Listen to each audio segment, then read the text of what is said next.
Bom dia, despertos. Rodolfo Camilo aqui com mais uma mensagem do Reino de Deus para você que decidiu despertar.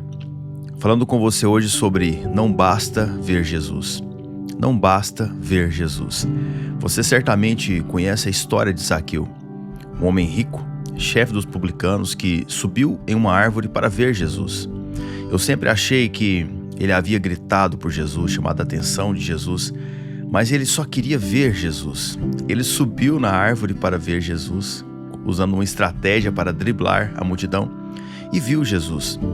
E hoje eu quero olhar com você por alguns ângulos diferentes dessa história. Vamos lá? Vamos ler a história que está em Lucas capítulo 19, versos de 1 a 10, ao longo das 3 chaves. E a primeira chave que eu quero deixar no seu coração hoje é: vença as barreiras para se relacionar com Deus. Vença as barreiras para se relacionar com Deus. No verso 1 do capítulo 19 de Lucas, nós começamos a ler a história. Entrando em Jericó, Jesus atravessava a cidade.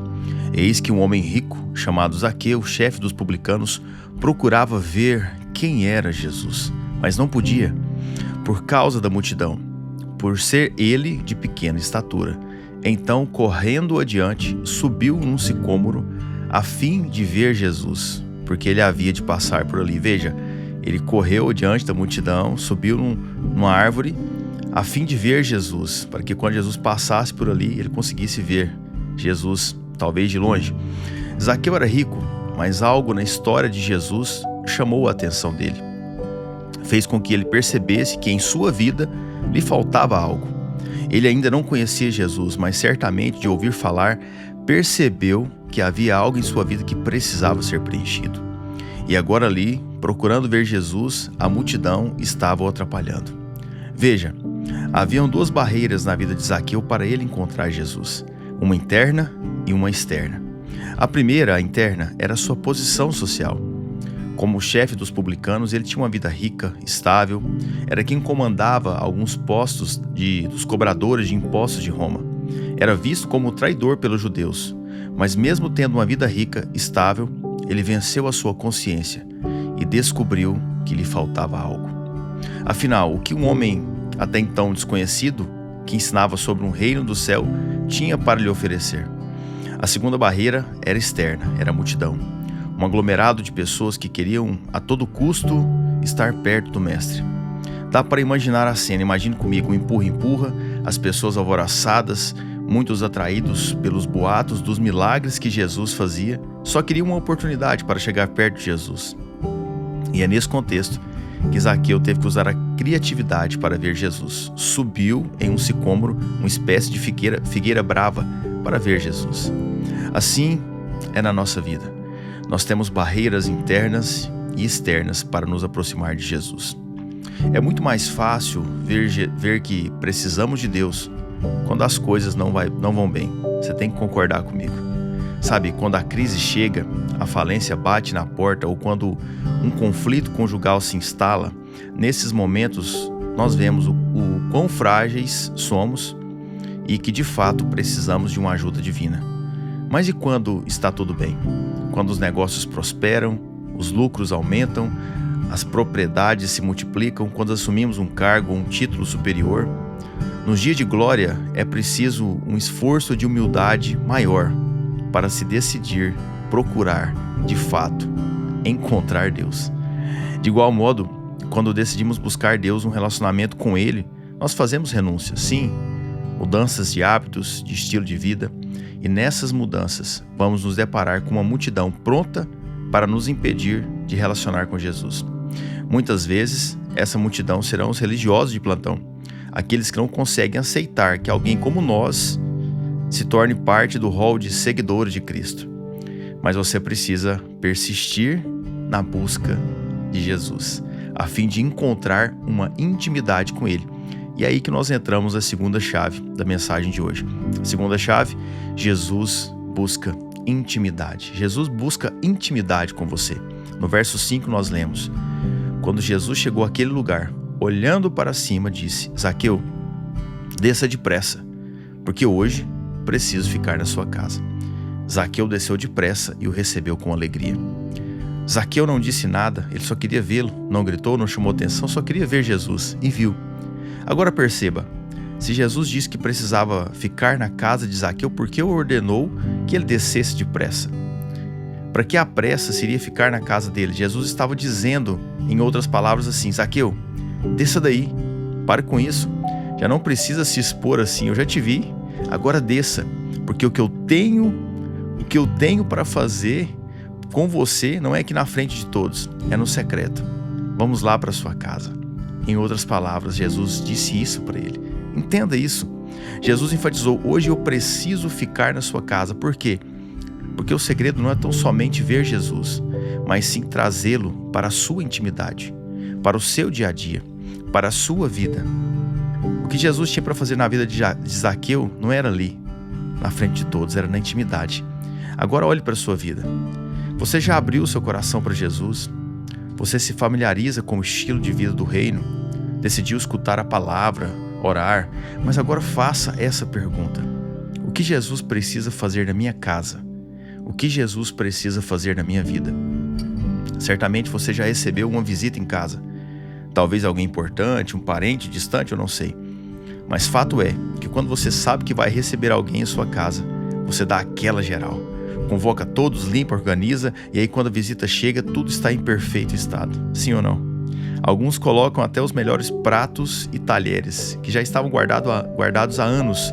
Preparam uma mesa posta e tudo fica lindo. Mas Zaqueu foi pego de surpresa. Acredito eu que não tenha dado tempo de preparar nada especial assim. Ele só queria ver Jesus. Ele não sabia que Jesus queria ir na casa dele. Mas Jesus teve uma oportunidade de ver a vida real ali daquele homem. Entenda, eu não estou falando sobre casa, limpeza, mesa, pratos e talheres. Eu estou falando da minha vida. Eu estou falando da sua vida.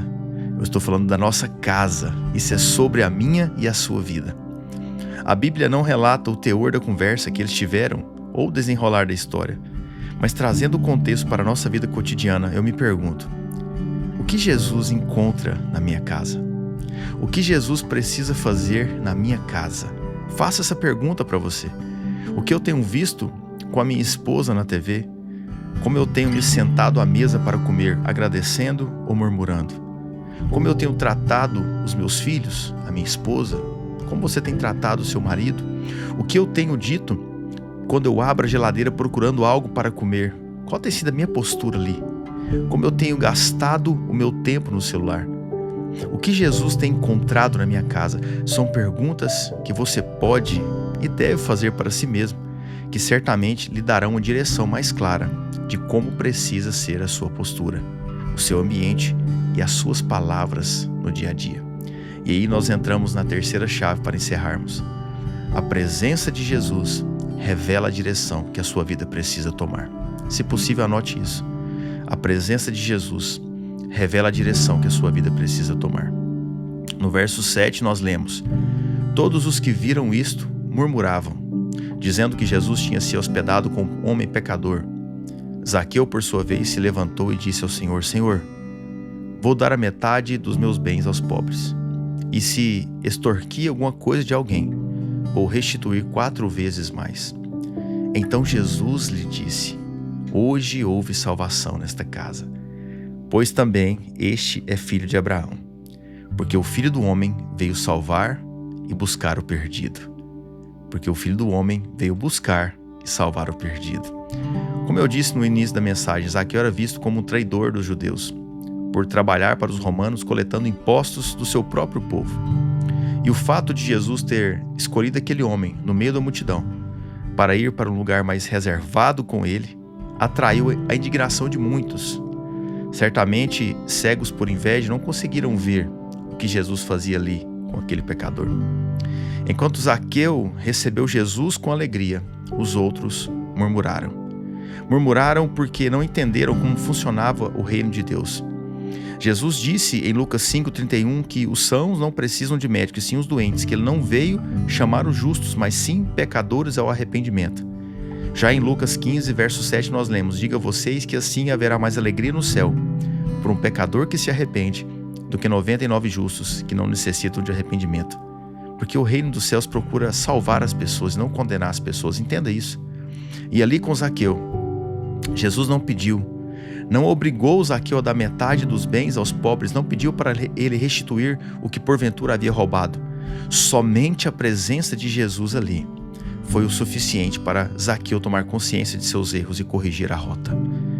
Porque quando se tem intimidade com Deus, o agir regenerador dele é algo espontâneo, não forçado. Porque quando se tem intimidade com Deus, o agir regenerador dele é algo espontâneo e não forçado. Agora entenda, Jesus não pediu para Zaqueu fazer um voto de R$1.000, uma oferta de gratidão, não pediu ele para usar uma pulseirinha do ministério, não pediu ele para fazer nenhum ato profético. Jesus só disse: hoje houve salvação nessa casa. Hoje houve salvação nessa casa. E o que Jesus disse para ele antes? Hoje eu preciso ficar na sua casa. O que ele disse no final? Hoje houve salvação nessa casa. Você pegou a chave? Jesus quer trazer salvação para a sua casa. Então volte lá naquela pergunta que fizemos na segunda chave. O que Jesus encontrará distorcido na sua casa? É o seu casamento? É a sua vida financeira? São as suas emoções? Jesus quer trazer salvação exatamente nessa área da sua vida. Então permita, abra a porta, deixe ele entrar e fazer o que precisa ser feito. Ele pode todas as coisas. Charles Spurgeon disse: uma visita de Cristo sempre transforma a casa. Uma visita de Cristo sempre transforma a casa. E é isso que nós estamos buscando, dia após dia. Se lembre das 3 chaves. Vença as barreiras para se relacionar com Deus. Jesus busca intimidade. E a presença de Jesus revela a direção que a sua vida precisa tomar. Amém? Quero orar por você, pela sua vida. Se você puder, feche seus olhos. Pai, em nome de Jesus, eu agradeço, Senhor, por esse momento, por essa pessoa que me escuta. Intercedo pela vida dela, Pai, diante do Senhor, para que o Senhor venha na vida dela de uma maneira completa, trazendo força, graça, sabedoria, abençoando todas as áreas da vida dela, Pai. Sim, a vida financeira, o relacionamento com os filhos, com o marido, com a esposa, não sei, os negócios. Toca nas emoções dela, Pai. Nós sabemos que a presença do Senhor é tudo que nós precisamos. Eu clamo ao Senhor para que a Tua presença esteja com essa pessoa todo esse dia, Pai, para que ela transborde as virtudes do reino de Deus por onde ela passar. Encha ela de amor, enche ela de graça, de alegria no Senhor, em nome do Senhor Jesus. Amém? Glória a Deus. Se você recebe essa mensagem, deixa aqui nos comentários, aqui no grupo, no Spotify, no YouTube, não sei onde você está escutando, mas eu preciso saber de você, como essa mensagem entrou no seu coração, o que de fato você entendeu. Deixa aqui o seu amém. Se você não nos segue no Spotify, no YouTube, segue lá, Rodolfo Camilo, de segunda a sexta, uma mensagem do reino de Deus para você continuar desperto na caminhada com Deus, amém? E se você lembrou de alguém, faça parte disso, você faz parte desse movimento. Traga pessoas para andar junto conosco. Nós somos os despertos, aqueles que decidiram viver um relacionamento simples e profundo e direto com Deus. Chame alguém para fazer parte junto com você, em nome de Jesus, amém? E eu termino te lembrando: desperta, tu que dormes, e Cristo te iluminará.